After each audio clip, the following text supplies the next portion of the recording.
Davom etamiz. Yurtimiz bo'ylab Alisher Navoiy tavalludining 584 yilligiga bag'ishlangan tadbirlar davom etmoqda. Hazrat Navoiyning nafaqat asarlari, balki hayot yo'li, amalga oshirgan ezgu ishlari ham avlodlarga ibrat maktabi bo'ldi. Joylarda o'tkazilayotgan ma'naviy ma'rifiy tadbirlarda Sharq she'riyatining 16 xil janrda yozib qoldirgan boy ma'naviy merosi bilan bir qatorda u qurdirgan madrasalar, shifoxonalar, kutubxonalar, yo'llar, bir so'z bilan aytganda obodonlik va bunyodkorlik ishlari ham yana bir bor e'tirof etilmoqda. Joylardagi tadbirlardan muxbirlarimiz xabar qiladi. Yuksak ma'naviyat va bebaho adabiy meros sohibi Alisher Navoiy. Uning ijodi asrlar osha xalqimizga ma'rifat va ma'naviy ziyo ulashib kelmoqda.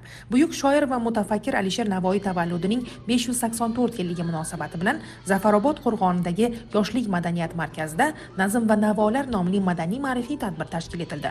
Kechada O'zbek Milliy maqom san'ati markazi Navoiy viloyat hududiy bo'limi xonanda va sozandalari tomonidan diltortar kuy-qo'shiqlar va go'zal raqslar ijro etildi. Mana bir necha yillardan buyon shu avloddan avlodga o'tib kelayotgan bizni milliy qadriyatimizga atalmish, ya'ni maqom san'atimiz bugungi kunda keng targ'ib qilinmoqda. Butun respublikamiz bo'ylab shaxsan o'sha muhtaram yurtboshimiz tashabbuslari bilan bir qancha qaror farmonlar imzolandi maqom san'ati uchun.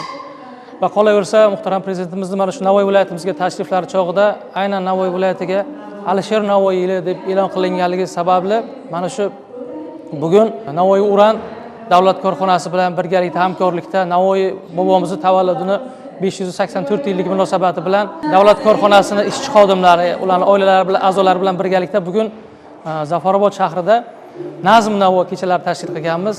Biz o'ylaymizki, mana shu bugungi bizning konsert dasturimiz mana shu tomoshabinlarimizga iliqlik bag'ishladi.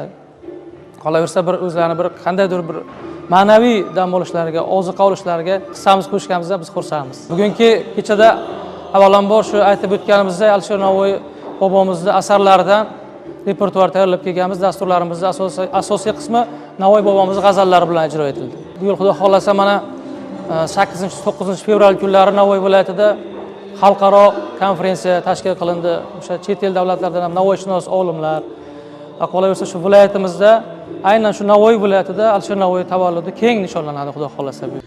Tadbirga Zafarobod kon boshqarmasi ishchi xodimlari va ularning oila a'zolari taklif etildi. Navoiy g'azallari ijrosidagi ashulalar, maqom san'atining betakror namunalari tinglovchilarga manzur bo'ldi. Shuningdek, tadbir davomida Navoiy asarlarining mazmun mohiyati va ularning bugungi kun uchun ahamiyati haqida fikrlar bildirib o'tildi.